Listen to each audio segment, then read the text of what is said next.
If you've ever Googled the answer to an obscure question, and one of the links you've stumbled on looks like something from the 90s, it was most likely Reddit. But what actually is Reddit? And how has a website that simply hosts online discussions developed such a cult following, while also rising to one of the top 20 most visited websites in the world? Here's how it happened.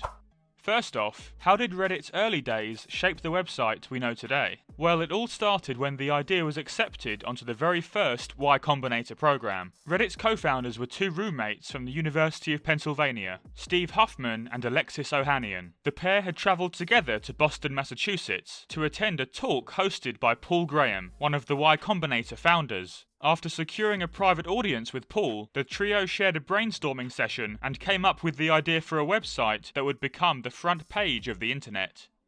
This would be a community-driven news website, where users could post links to articles or write their own, with the fate of those articles decided by an anonymous up and down vote system from its user base. Huffman and Ohanian were consequently accepted onto the Startup Accelerator program, received $12,000 in seed funding, and launched Reddit in mid-2005. The website's name was a simple play on words, and the first 100 user accounts were all created by Huffman and Ohanian to form the illusion that Reddit was being widely used. The founders were soon joined by another graduate of the Y Combinator program, Aaron Swartz. At the end of 2005, a comment section was added that allowed users to give their own opinions on the content they were reading. Reddit was then divided into sections called subreddits, different pages where articles of a particular topic could be posted. For example, Reddit Science and Reddit Programming, two of the most popular subreddits of 2006. And it was in October of that year that media company Condé Nast approached the founders with a view to purchasing Reddit. In spite of the potential of their company, Huffman and Ohanian were overwhelmed by the prospect of making millions of dollars from just 16 months' work at the ages of 22 and 23. They accepted the Condé Nast offer, which reports suggest was between $10 and $20 million.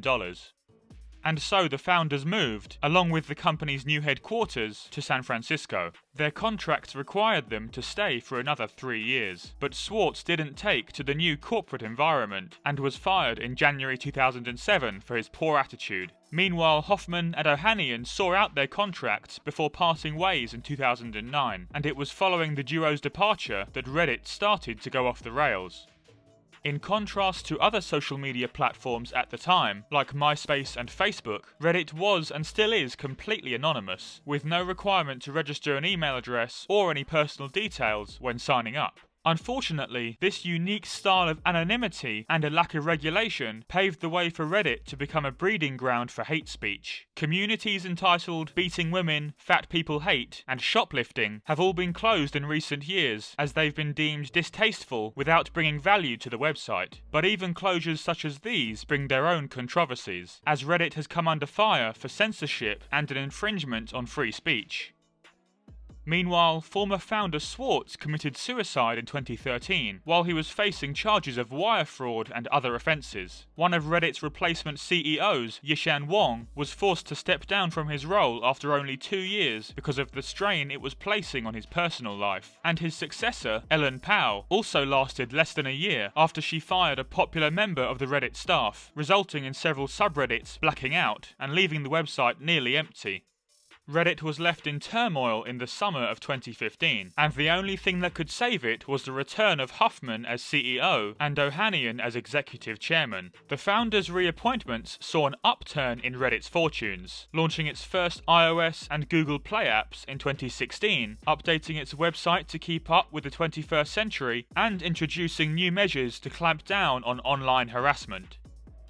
Last year, Reddit carried out a funding round led by Tencent, which raised $300 million and valued the company at $3 billion, as it ranks the 17th most visited website in the world and in the top 10 in the United States. So what is Reddit mainly used for today? To summarise, it's a place for like-minded individuals to meet with people who they might not otherwise encounter in real life. Whether it's for cycling, fashion, Mario Kart, or just funny memes, Redditors can discuss ideas and opinions with other fanatics of the same content. They can also collect karma, effectively a reward for upvotes received on informative posts and comments. A high karma can improve one's standing within a certain community, and it also turns the website into a game that revolves around providing an insightful, valuable atmosphere for everyone. Some of Reddit's most popular forums have included its Ask Me Anything subreddit, which often features celebrities answering questions from the general public, with Barack Obama, Bill Gates, and Edward Snowden among its past guests, as well as Today I Learned, where users share fun facts. You might be looking for a recommended bar in downtown Manhattan, or tips on how to tune your guitar. On Reddit, you can ask a question and let the community do the rest. And that's how it happened. If you've come this far, please hit like and subscribe to see how more business stories happened from around the world. Thanks for watching.